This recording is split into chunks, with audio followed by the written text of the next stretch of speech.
I think the thing that always stands out when you meet with a group of student athletes, especially in the SAAC, is that just the energy in the room, the interest in trying to better their experience on campus and that of their teammates as well. I think one of the biggest things we talked about with them was just making sure that they continue the conversation. They spend a lot of great time here on campus in Newark and NJIT this weekend, and hopefully they'll be able to take a lot of what they talked about and learned and discussed back to their own campuses to be able to continue that conversation and really make a positive impact. Because not every student's able to be in the room for these types of conversations, so really trying to broaden it once they get back to campus is important. And then also just really trying to tap into the resources that they have on campus. So obviously there's a lot of invested people in their athletic departments, whether it's the athletic director, somebody in life skills, academics, and just using all those resources to make sure that their voice is heard and their voice is used in a constructive way to really change that experience, not just for themselves, but for those who are going to come after them as well in the sports that they play on campus. Yeah, I thought it was a marvelous discussion. It's for me, when you can get student athletes engaged in the conversation, and I find interestingly, and I've taught in various academic institutions for years now, more often than not, it's easier I've found to get the student athletes engaged in conversations. It's not that they're the only ones that'll talk, but they're willing. It's a form of performance in some way for them to jump in and participate.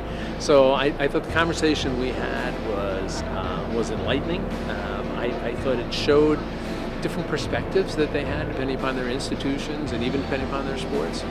But I think the fact that they all did engage in it and did share thoughts, to me, was the most beneficial part. Honestly, it was actually really, really enlightening. It was cool to see their different perspectives and how collegiate sports has really grown over the years. And the discussion that we could give back to them and help them grow as professionals was really interesting to hear, especially hearing from other schools, their perspective on different sizes. I thought we were the smallest school in the conference, but found out that we are definitely not the smallest school. But it was cool to see how different student athletes really deal with the sort of problems that we don't necessarily have, or that we do have within different sized colleges. Yeah. I think that a lot of times the most important thing is that knowledge, you can always get more and more and more to be a better leader. In my whole life I've grown up people just telling me I'm a leader just based on my characteristics, and I've always just believed that and just kind of stopped growing until I got to college. And our advisor Kendra helps out a lot, and that leadership's a huge role at our school, and I think that learning that knowledge is something that always boosts you and always brings you higher so that you can get more powerful and more stable for the people around you. I think that was great, what they said. That's what I took away. I thought the discussion was phenomenal. Everything that Kerry, Kenny, and Jack Ford actually said to us was great. Our student athletes listened. I think it speaks to the Building Winners for Life motto and mission that we go through with the ASUN here. Just listening to the feedback from my students, particularly from JU, it's just interesting to see how involved they are and how involved they would like to continue to be moving forward. In terms of how do we learn from the past to gain in the future, I think it'll be really interesting once we see what our student athletes lay in terms of the groundwork and the framework. Jackie and then the one student athlete from upstate, I think they spoke highly to the points of, letting the students know that they do have the opportunity to grow and develop right now, letting them know that they have time to step outside of their comfort zone, because that's what college is about at the end of the day, is stepping outside of your comfort zone and being comfortable with being uncomfortable. Kerry, Kenny, and then Jack Ford were phenomenal, and just the fact that they were able to speak from how it was in their day. And I think it allowed for our student athletes just to realize that it's still similar today. You're asked the same results, you're asking to put forth the same amount of effort. And then I love when they made the mention of they wish that they could have done more.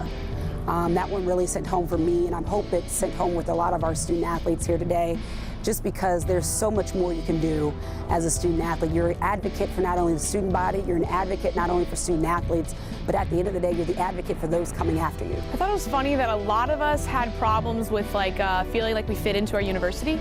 And I think that's something that makes me feel like we need to get more involved in the whole NCAA and kind of make us get involved with people around us, not just our athlete, not just our circle, but let the people around us know that we're there for them just as much as we want them to be there for us. We'll go support them, and that's what Mr. Ford said. We'll go support them at their theatricals, we'll go support them at their speeches and all that kind of stuff, so that we feel like not only are we part of their campus, but they're part of our lives as well. It's funny, I look back at me playing 40 some years ago as a football player at Yale, and in some ways our lives were different. We didn't have spring football practice in the Ivy League back then. The NCAA only allowed athletes to play 3 varsity years. So in some of the trappings were significantly different. But the essence of who we are, the essence of being a student athlete, the notion of you can be exceptional at everything you do, your academics and your athletics, and even if you can't, you're going to strive to be that. That's a constant and something that has existed for as long as I've been an athlete. My children were Division I athletes, and it's certainly the same sense I got from these young people in this room. And I've got to tell you, it's a reassuring sense when you look at these people in the room and I say, you know what, you're all going to be successful at something, and a good portion of that success is going to be as a consequence of your having been a student athlete. You know, what I say to them is this: you have perhaps a better sense of who you are than many of your friends because you are a student athlete. You understand the notion of setting goals for yourself. You understand the notion of striving to achieve those goals. And perhaps more important than anything, you understand the notion of both literally and figuratively getting knocked down. And that not being the end. That's not the defeat. The next part of the battle is to get back up again. And that's the most important part of the battle. You know, it's easy to win all the time. Nobody wins all the time.